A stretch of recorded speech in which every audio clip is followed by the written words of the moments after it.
Teresa's cheeks were flushed, eyes glistening with unshed tears, her gaze heartbreakingly alluring. I thought to myself, no man could possibly resist her like this. If I hadn't seen what happened tonight, I might have felt sorry for how miserable she looked, drunk and barely holding herself together. But just moments ago, she had been curled up in another man's arms, weeping as she told him she loved him. Now, as faint whimpers echoed from the back seat, my chest felt like it was caught in a vice, a slow, dull ache pressing down on my ribs. After helping Teresa upstairs, I stayed downstairs and lit a cigarette. It was the only thing that could settle the storm in my head. Half an hour ago, she called me. It was her bachelorette party tonight. I figured she'd be out late celebrating with her girlfriends, I'd already braced myself for that. So when she said she was drunk, I didn't think much of it. I just hit the gas a little harder, wanting to get to her faster.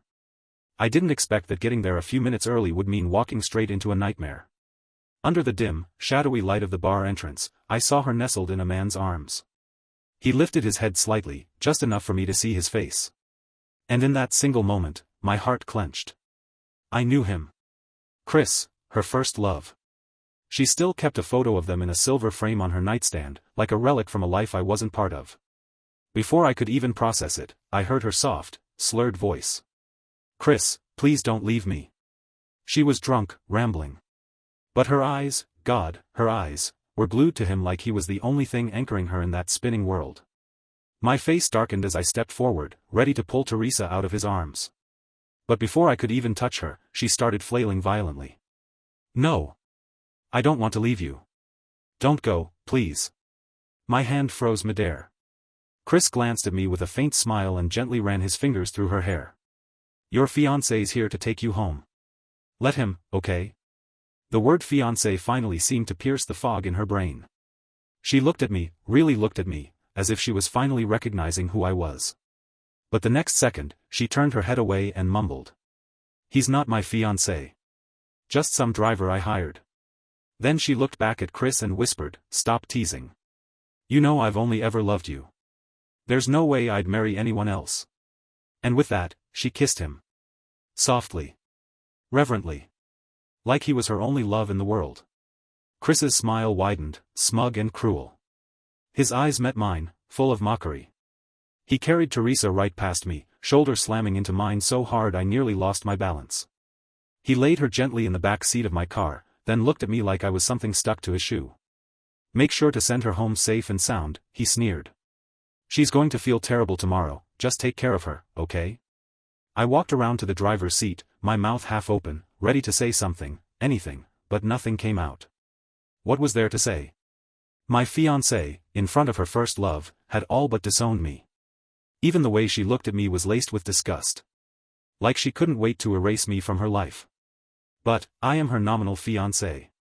A single raindrop landed on my face, snapping me out of the memory like a slap. Moments later, the sky gave way, rain pouring down in sheets, drenching everything in its path. I rushed back inside, soaked through before I even reached the door. As soon as I stepped into the apartment, I saw her, Teresa, perched casually on the couch. She looked completely sober. Clear-eyed. Not at all like someone who just had too much to drink. When she noticed me, she raised an eyebrow in surprise, then offered a lazy explanation, like none of it really mattered.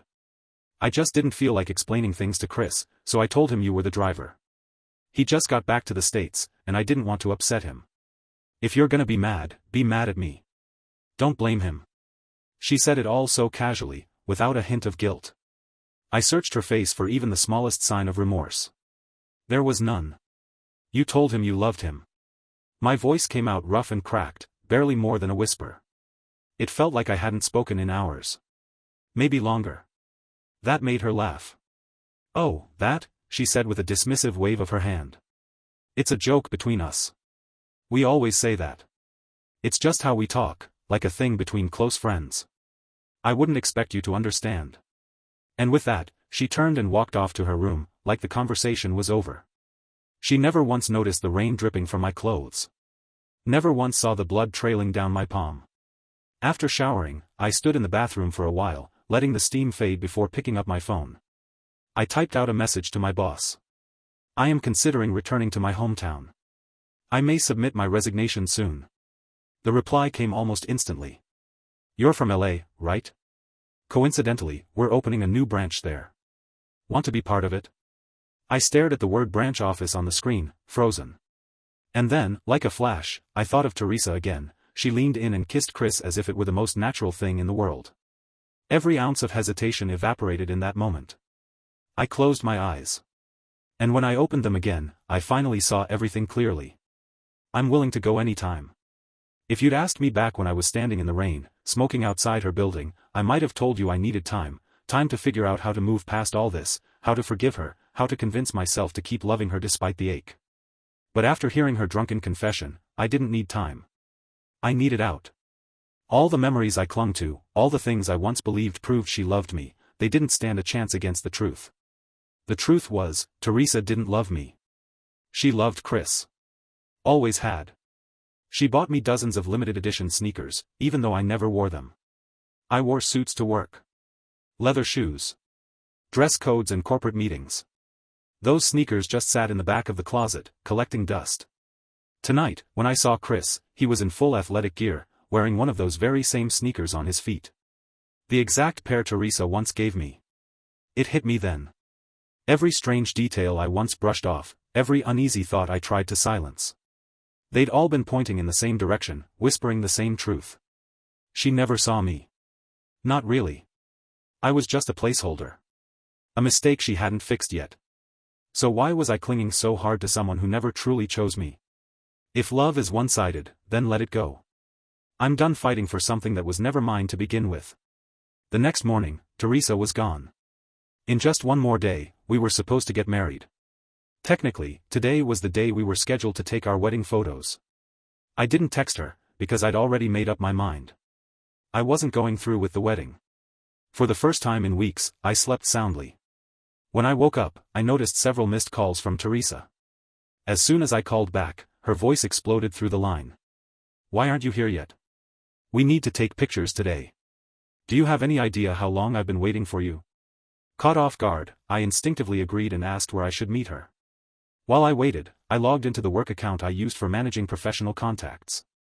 I wasn't thinking about her, just wanted to check if anything urgent had come up. That's when I saw it. A new post on Teresa's social feed. She was wearing a champagne-colored gown, makeup flawless, a small crown perched perfectly on her head. She looked radiant.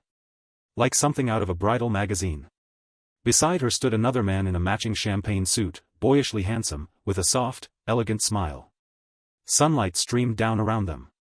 They looked like a perfect couple, glowing in the light. The caption read, "There's nothing better than being with the one you love."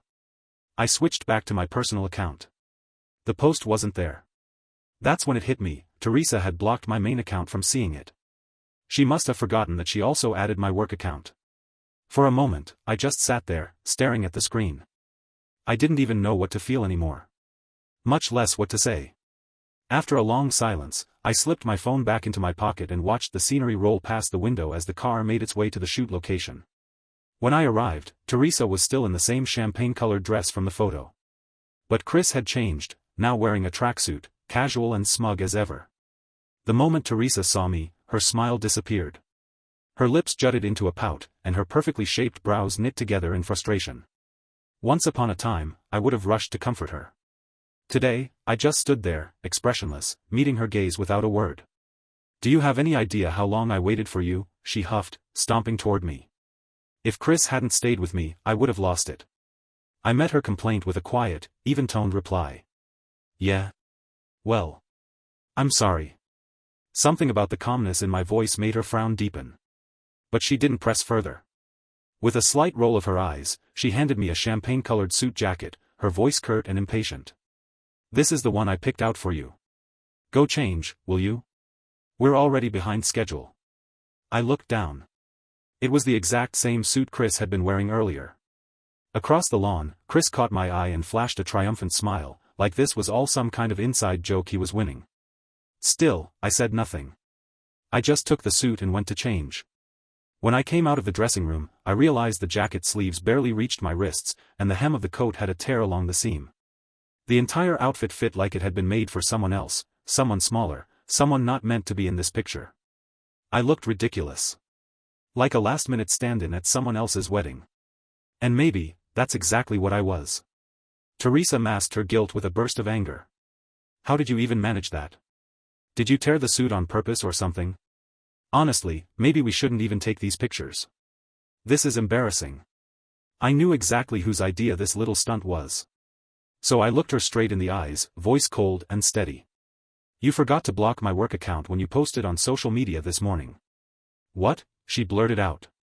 Her face shifted, something flickered across it, a flash of panic she tried to hide. Her eyes darted away, and her voice faltered, suddenly unsure. I didn't stop. How would a brand new suit end up with a burnt hole in the hem? And the size? It's not even close to mine. If it wasn't someone's idea of a childish joke, then you tell me, who else would have done something like this? Whatever guilt she'd been trying to bury vanished the moment I said Chris's name. She glanced at the ruined seam, then over at Chris, who stepped forward with the kind of wounded expression that only made this worse. Teresa, come on. I'd never do something like that, he said, playing the innocent card. You know better than anyone, I just want you to be happy. Why would I sabotage anything? Before he could finish, Teresa cut him off with a quick wave of her hand. She turned to me, voice low but firm. It's just a misunderstanding, she said. Chris isn't that kind of person. I hadn't expected her to defend me. Hadn't expected her to believe me, either. So I just nodded, like it didn't matter. But the truth was, the suit was ruined. There was no getting around that. In the end, Teresa had no choice but to pull out her credit card and pay for the suit herself. Chris flashed me a middle finger from across the lot, mouthing the words. Yeah, I did it. So what? Watch how fast I get Teresa to dump your ass right here. And just like that, he vanished. 1 second he was there, grinning like the devil himself, and the next, he was gone. Teresa turned around, holding the receipt from the suit. When she didn't see him, her whole expression shifted. Panic.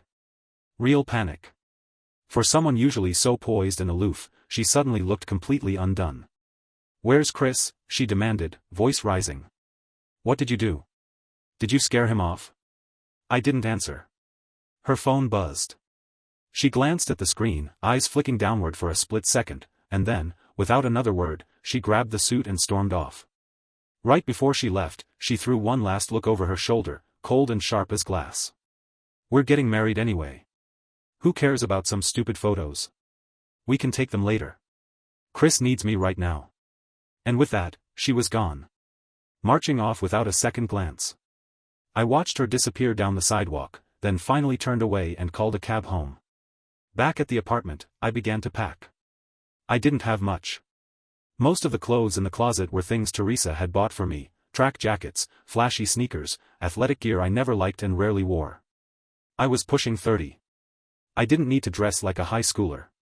But that never stopped her. Thinking about it now, maybe she was dressing me for someone else.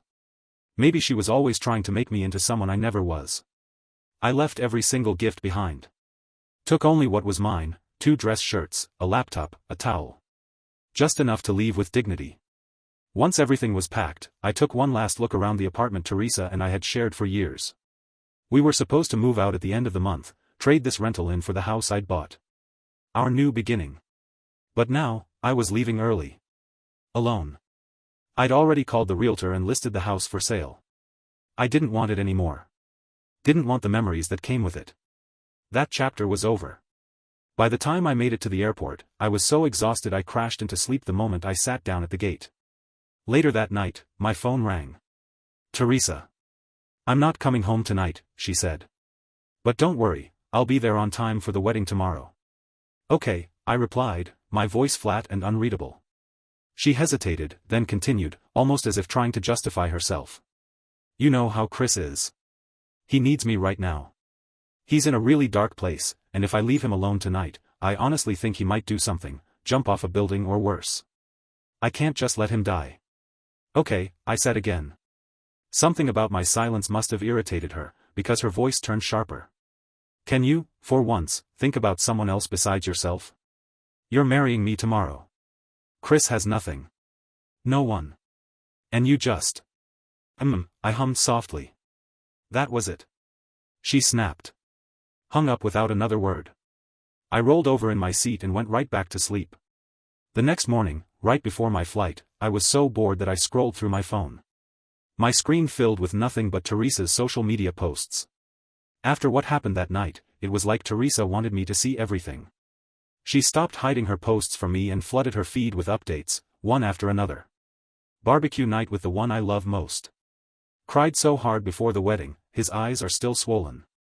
He's peeling shrimp for me. 3 separate posts for one backyard dinner.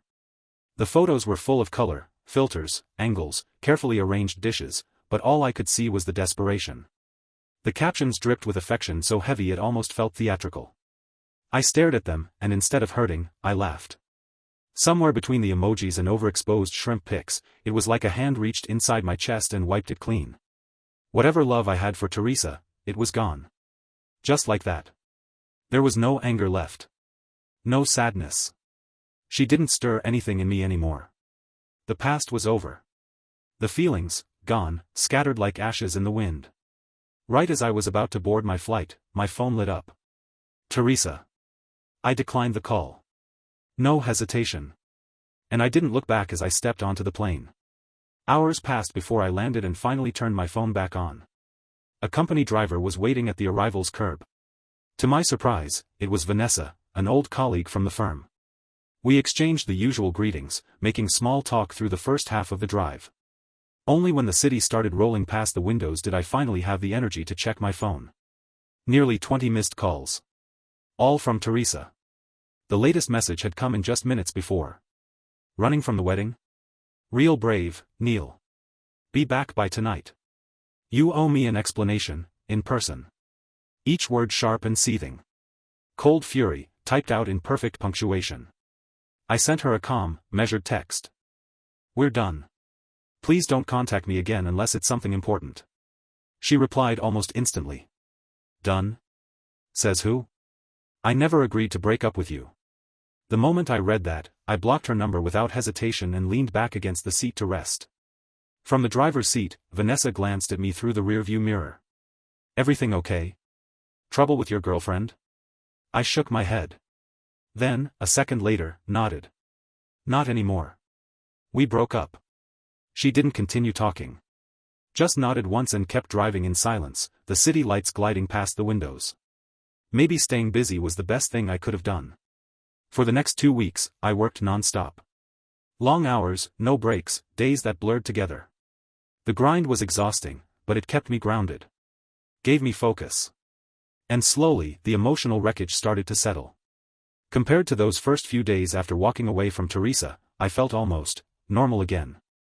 Until I saw her. It was late. The moon was high, casting a pale glow across the parking lot in front of the office. And there she was, sitting on the curb like she'd been waiting all night. Teresa. I had no idea how she'd found me. But there she was, looking up at me with dark circles under her eyes, shadows that hadn't been there before. For a second, I hesitated. Was this really the same woman who used to carry herself with such cool indifference? She looked up. Our eyes met. Neil, she said, standing slowly. Come home with me. She reached out her hand, like nothing had changed. Like we were still us. If you come back now, she said softly, I'll forget everything you've done. I'll forgive your childish mistakes. I stepped back. Put distance between us. Her hand hung in the air, suspended, reaching for something that no longer existed. Just like the night I once tried to hold her. Just like me, left hanging, empty. I didn't recognize her anymore. If you're in love with Chris, then go be with him, I said calmly. Us breaking up, that's a good thing. I'm setting you free. Teresa pressed her lips together, slowly lowering her hand. We stood there in silence. I wasn't sure how long passed before she finally spoke, just as I started to turn and leave. You're just jealous of Chris, aren't you? She took a step closer, her voice tighter now, like she was trying to hold on to something slipping away. Chris said all we had to do was give you some space, let you cool off. He said you'd come running back on your own. If I didn't love you, Neil, I wouldn't have wasted my time coming all the way here just to find you. What more do you want from me? Isn't this enough? I wanted to tell her, no, it wasn't enough. I wanted to say I wasn't pathetic enough to beg for love. But all that came out was quiet. Steady. Teresa, I don't want to love you anymore. So yes, this breakup is real. And final. I never needed your forgiveness. That was all in your head.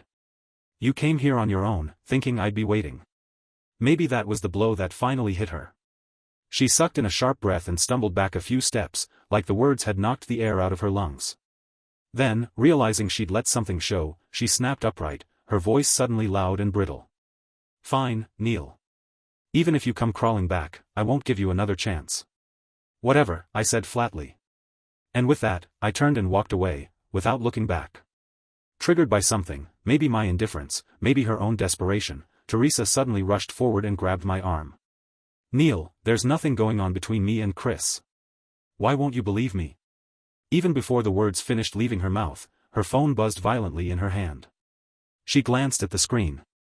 And just like that, the grip she had on me slipped, her fingers falling away. I didn't wait for her to answer. I turned and kept walking, faster this time. No one was going to stop me now. As I walked away, I could still hear fragments of her voice behind me. I'll be right there. Don't worry. Of course. Chris. The same Chris she'd just sworn meant nothing to her. What a joke. Minutes ago, she was begging me to believe her. And now? One call from him and she was ready to run back like nothing had changed. Her words meant nothing anymore. Just empty lines from a play she didn't even believe in. That night, my body finally gave in. Out of nowhere, a high fever hit me like a train. I could barely move. The next morning, Vanessa stopped by to drop off some project files and found me barely conscious on the couch. She didn't ask questions, just helped me up, got me into her car, and drove straight to the hospital. I coughed a few times as we pulled up outside the ER. Thanks, I murmured. If you hadn't shown up, I might have just stayed on that couch until it was too late. Vanessa offered a shy smile but didn't say anything. Just helped me out of the car. Later, while I was lying in the hospital bed, I finally checked my phone. Apparently, someone had sent me a few picture messages the night before. I opened them. There was Teresa, sitting beside Chris, her hand gently resting over his. Chris was in bed, clearly sick, pale but smirking. Beneath the photo was a message. Teresa was supposed to come see you. But I got sick, so she booked the first flight back to take care of me. If you have any decency left, you'll stay away from her. Teresa's out of your league. And just like that, I was dragged backward. Back into memories I'd tried hard to bury, memories from years ago that suddenly didn't feel so far away anymore. I'd been this sick once before, a real close call. Back then, it was exhaustion from work that had pushed me over the edge. I was burnt out, running on fumes, and my body just gave up. Teresa was around, kind of. She came when she could, but her schedule was packed. I remember feeling so fragile, so raw from the fever that I just wanted her near me, even if it was selfish, even if I knew it wasn't fair to ask. Still, she said she'd stay. That night, she stepped outside to take a call. When she came back in, she couldn't sit still. I was lying on my side, pretending to sleep, but I could feel the glow of her phone lighting up the room behind me. I turned just slightly and saw her face bathed in blue light, her fingers flying across the screen, her expression pulled tight with worry, and something else. Sadness, maybe. She thought I was asleep. Moments later, she slipped out the door. It wasn't until days after that I found out. She had a first love. A hidden one. And that night? That was the night he left the country. Looking back now, it all adds up. It had always been there, under the surface. Waiting for the right moment to resurface. She left me once. And now she'd done it again. No hesitation. Just then, a voice cut through my thoughts. I brought you some broth. You should eat something light while you're recovering. I blinked, surprised to see Vanessa still there. She opened a thermos lunchbox and steam slowly rose from the bottle. She gently placed a spoon in, careful not to spill a drop. Something stirred in me, sharp and unexpected. I didn't think anyone would go out of their way for me like that. Especially not someone I barely knew. All the comfort I had begged Teresa for. And here it was, in the hands of a quiet colleague who owed me nothing. Maybe it wasn't that I was impossible to love. Maybe she just didn't love me enough. I managed a faint smile and took the broth from her hands. Vanessa had somewhere to be, so after making sure I was eating, she left without fuss or lingering. But the warmth stayed behind. Thanks to prompt treatment, I recovered quickly. I never blocked the number that sent me those picture messages. And he never stopped sending them. It was like he couldn't wait to show off, couldn't resist the urge to prove how much Teresa loved him, like he needed me to see it, frame by frame. She took me to an amusement park today. We even did the couple's meal. She gave me your wedding rings. Told me you were nothing to her, trash, actually. If I were you, I'd be miles away by now. Why are you still bothering with her? I read every message. All of them. Not out of curiosity, but because I needed the reminder.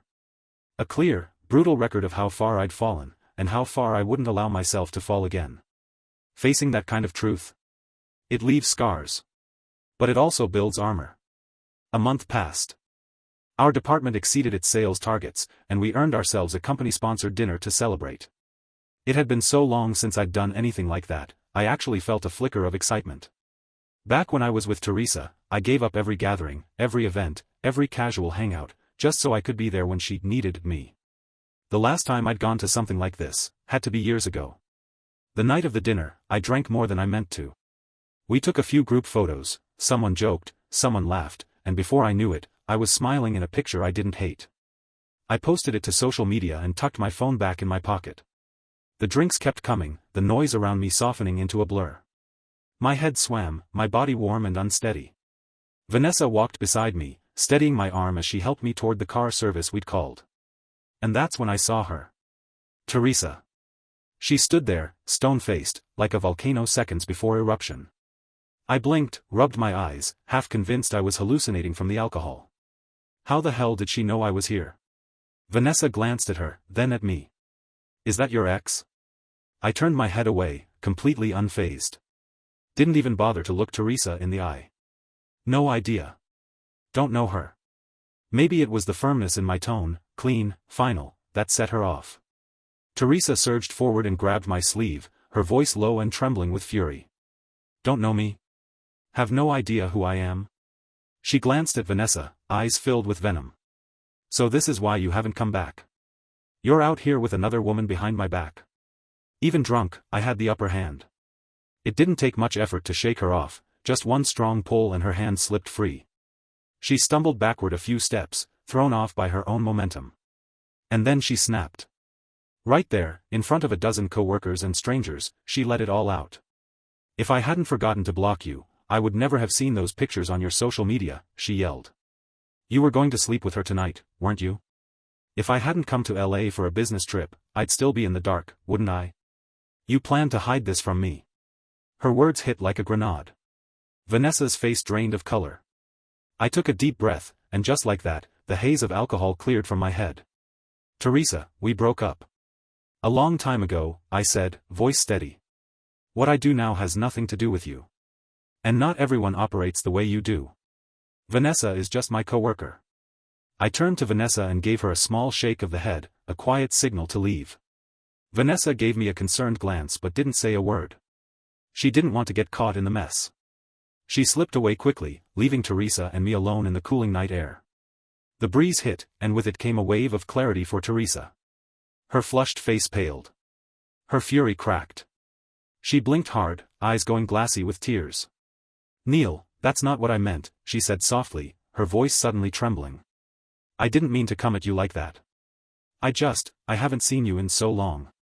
And when I saw you standing next to her, I lost it. A while ago, those tears might have shaken me. They might have made me stop. Reconsider. Feel sorry. But not now. Not after the string of texts Chris had sent me, photos, updates, taunts.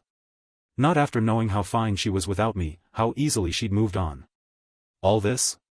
The trembling voice, the tears? It was just another attempt to pull me back in. Teresa had always known how to use my heart against me. It doesn't matter whether there's anything between me and Vanessa, I said, my voice colder than I expected. It's not your business anymore. We broke up. So stop acting like you still have the right to play the girlfriend. The moment the words left my mouth, I realized how sharp they sounded. How final. Teresa flinched as if I'd slapped her. She staggered back a few steps, eyes wide, disoriented. You've never talked to me like this before, she whispered. All this because of Chris? You're really going to treat me like this because of him? I looked at her, and realized something.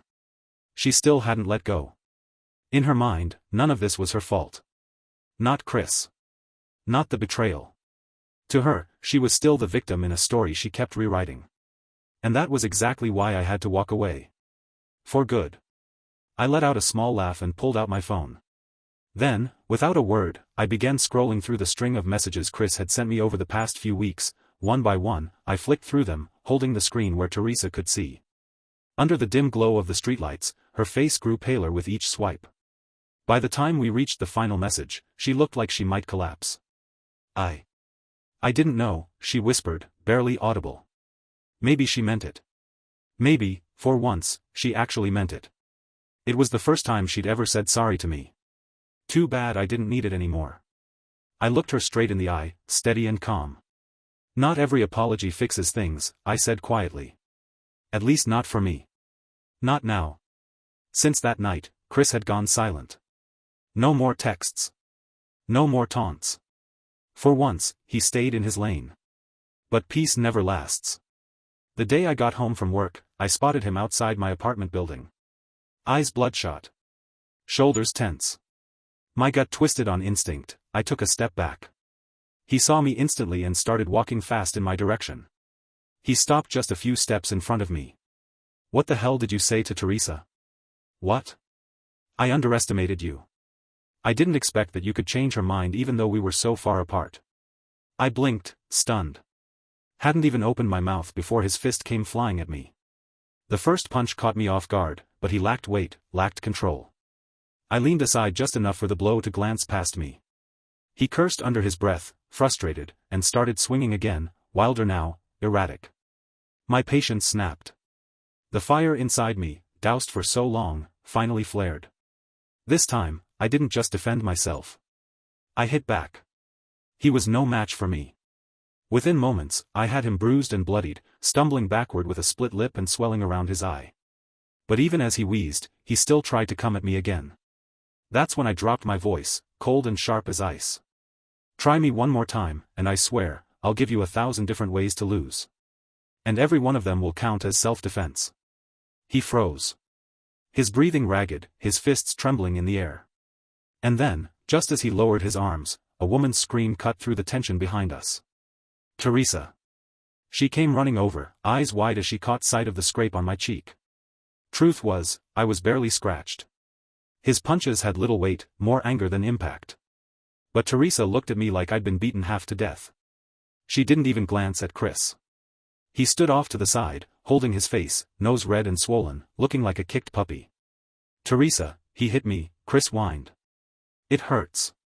Teresa finally turned to him.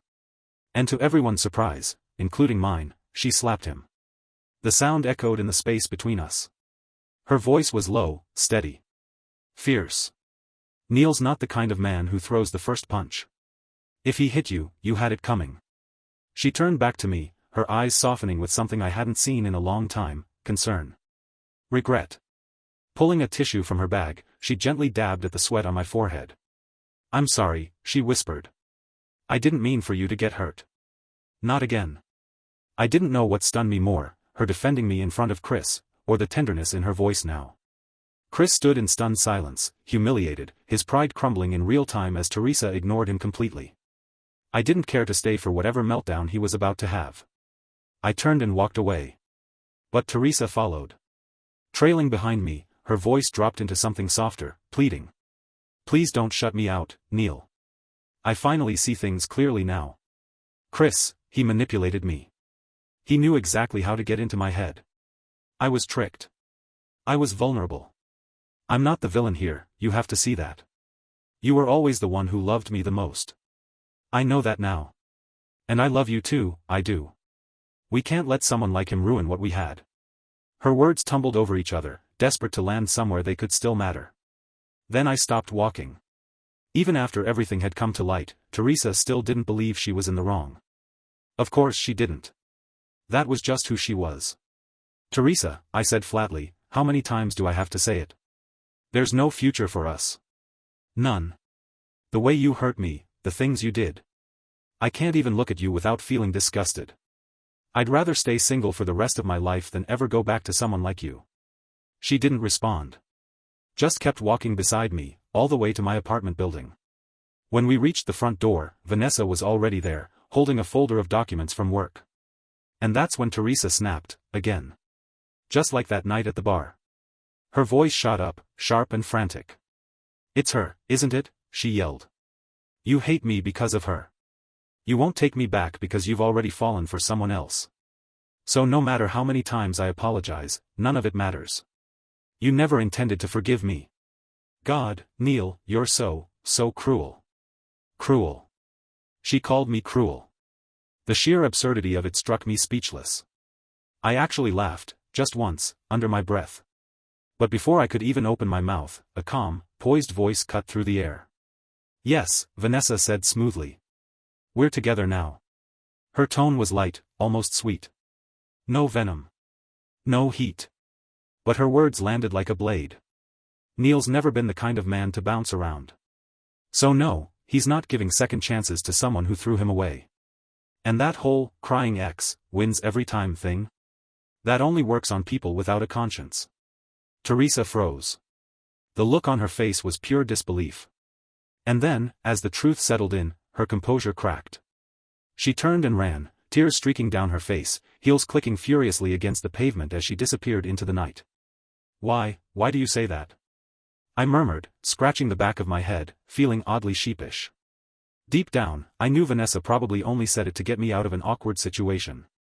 And when she brought up that line about the ex who cries always wins, I suddenly remembered. That night I got drunk. I'd told her everything. Realizing that made me even more embarrassed. But Vanessa was still smiling. This time, it felt different. Warm. Genuine. "I just figured you could use a little backup," she said lightly. It wasn't a big deal. Besides, someone had to shut her down.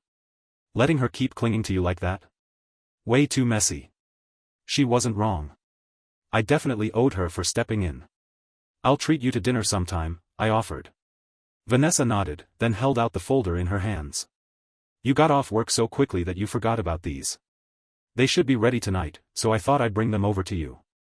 I took the folder, chuckling. "You're a lifesaver." "Seriously, thanks." She gave a little wave, then turned and headed out without any fuss. I stepped back into my apartment and glanced toward the window. The spot where Chris had been standing earlier was now empty. I let out a breath and finally ordered some takeout. While working through the files, I heard my phone buzz with a new message. "Give me a chance. I'll make it up to you." I didn't need to check who it was. I already knew. Teresa. I sighed and dragged the message straight to the trash. Didn't even hesitate. Teresa had always been the kind of person who gave up easily, 3 minutes of passion, and then she'd move on. So I didn't think much of it when she went quiet again. At least, not until a bouquet of flowers showed up at my office door. The delivery guy scratched his head awkwardly. "Client said it had to go directly to you. Also told me to pass along a message, if you don't like it, toss it." I accepted the bouquet, said thanks, and set it down on the floor beside my desk. By mid-afternoon, another package arrived, this time from a luxury menswear brand I frequented. I opened it to find a suit. Perfect cut. My style. My size. From the very store I always shopped at. Teresa was smart, she hadn't listed a return address. No way to send it back. That evening, I headed out of the building, holding the flowers and the box in one hand. And there she was. Waiting by the entrance like she had all the time in the world. She wore the soft yellow dress from the night we first met, her hair done just like it was then, the breeze catching the hem of her skirt. I walked up to her without expression, handed her the bouquet. She looked startled, maybe even a little hurt. "I have a girlfriend," I said plainly. "Please stop doing this." But instead of backing down, Teresa's eyes lit up with something close to triumph. "You're lying." I paused. Confused. "I've seen how you look at someone when you love them," she said. "And I've thought about it a lot. That woman, your coworker. There's no way she's your girlfriend. You wouldn't leave her standing out in the cold like you did that night." I didn't say anything. I couldn't. She wasn't wrong. And the fact that she wasn't wrong, cut deeper than I expected. I placed the box with the gift back into her hands alongside the flowers. She didn't argue. Didn't flinch. Just held them both like she hadn't already lost. For weeks, Teresa kept her distance from me. Don't get too close. Not too far. Just hovering on the fringes of my life, never giving me a solid reason to push her away. A new tactic, maybe. I didn't catch on right away. Not until I realized, she wasn't just haunting my routine anymore. She was chasing me. For a full month, I saw her every day. And every day, a new gift appeared outside my apartment door, each one perfectly tailored to my tastes. Books I'd mentioned in passing. Whiskey from a brand I used to splurge on once a year. Even the exact headphones I broke 6 months ago and never replaced. The kind of attention, the kind of love, I used to beg her for. And now that she was giving it to me, I didn't want it anymore. I left every package unopened. Let them pile up. Just waited for the next time I'd see her in person, so I could hand them all back. But once that thought took root, something changed. Teresa disappeared. The gifts stopped. No more sightings. No more notes. Nothing. I didn't think too hard about it. Just assumed it was more of the same, her trademark short-lived obsession finally cooling off. 1 more month. That's all I needed. I was this close to the promotion I'd worked toward for years. All the overtime, the sacrifices, the silence, it was about to pay off. Leaving that city had changed everything. Or maybe it was just leaving her. Since then, everything in my life had finally begun to make sense. It was late. Office lights were off. The streets were quiet. I was the last one out. Crossing the final intersection before home, a car suddenly tore through the empty road, tires screaming as it surged toward me. I jumped back to the sidewalk, my heart pounding so hard it nearly hit me. Just as I caught my breath, the car swerved, hard. Rushing towards me again. This wasn't some reckless driver. This car was aiming for me. I backed away fast, but the street corner turned into a trap. A dead end. No doors. No exits.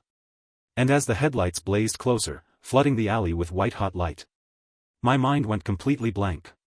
In that split second, just before the car hit, I froze. My body locked up, stiff with panic, like my feet had been buried in concrete. I couldn't move. Couldn't breathe. The headlights blazed like a pair of sun-white eyes, blinding and inescapable. And then, something yanked me hard to the side. A burst of pain. A scream of metal. The car crashed with a thunderous roar just feet from where I'd been standing. If it hadn't been for that pull, I'd be under the wheels, just a smear on the asphalt. I gasped for air, heart pounding, limbs shaking uncontrollably.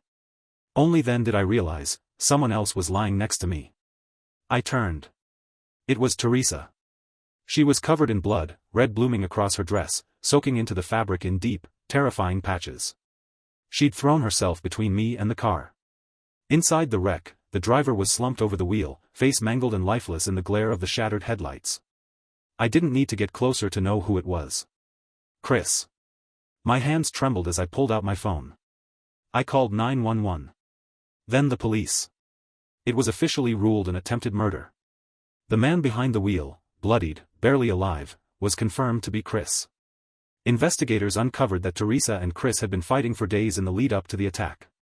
Something had cracked. Something in him had turned.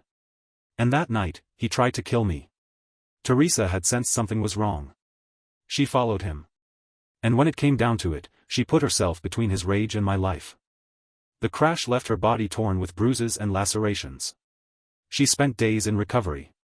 Chris didn't get off easy either. He spent the night in the ICU, clinging to life.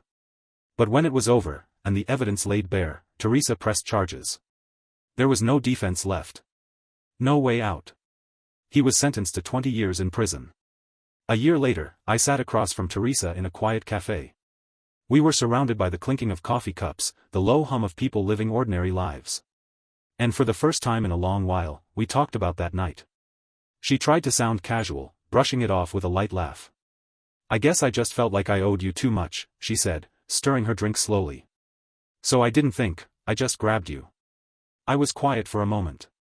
The words thank you hovered on my lips, but I couldn't say them. Because truthfully, none of it would have happened if she hadn't been part of my life in the first place. After she was discharged from the hospital, Teresa never came looking for me again. If anything, she avoided me. Kept her distance like she finally understood what boundaries meant. I packed up every gift she'd ever sent, the unopened boxes, the handwritten notes, the tokens from a time I'd stopped believing in, and shipped them to her new address. Left nothing behind. Mutual silence, it seemed, had become our best version of peace. Across the table, Teresa kept swirling the straw in her drink, barely touching it. Her thoughts clearly somewhere else. I didn't break the silence. Then she spoke, softly, but with a clarity I hadn't heard from her in a long time. Maybe I've only just realized, loving someone isn't about weighing them down. She paused, then added in a voice that shook just slightly. I'm sorry for everything. I really am. And, you'll always be the person I loved most. I didn't respond to that last part. Just nodded once. We traded a few more polite lines, the kind of awkward pleasantries you exchange when you realize there's nothing left between you but history. I checked my watch. It's getting late, I said. If there's nothing else, maybe we don't need to see each other again. I wish you well. Her lips quivered. She bit them to keep from shaking and whispered, and I wish you, everything good. I didn't say anything back. Just gathered my things and stood to leave. At the cafe door stood a woman with a warm, easy smile, Riley. She was my business partner. She is also my girlfriend whom I have been with for just 1 month. She looked up when she saw me and waved, eyes lighting up. And as I walked toward her, I realized. This time, I wasn't walking away from something. I was walking into something better. Riley slipped her arm through mine, her smile teasing and affectionate. She knew where I'd been. I hadn't hidden anything from her, not about Teresa, not about the past. I didn't believe in keeping secrets from someone I cared about. Silence only leaves room for suspicion. Neil, she said with a playful lilt, what are we eating tonight? She leaned in closer, eyes bright. Barbecue sound good? Feels like it's been forever since we had it together. I chuckled, reaching up to ruffle her hair gently. Sure. Whatever you're craving, I'm in. Maybe this was what closure looked like. Not loud. Not dramatic.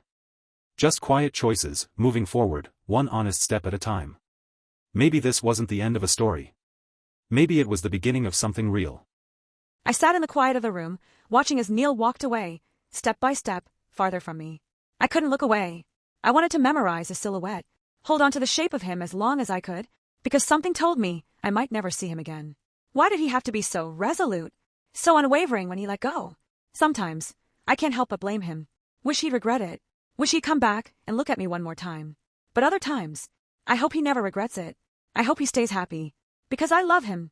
And when you really love someone, you want them to live well, even if it's without you. But I still wish, deep down, that he'd turn around. Just once. When I saw him earlier, with that girl, smiling, arms linked. God, I missed us. The way we used to be. The tears came fast. Hot. Unstoppable. If that one moment, if that one mistake, had never happened, we might have been happy now. Maybe we'd be planning a wedding. Maybe we'd already be married. Neil would have made a wonderful husband. I knew that. I always knew that. But I ruined it. I lost the one person who loved me purely, selflessly. And I'll never find that kind of love again.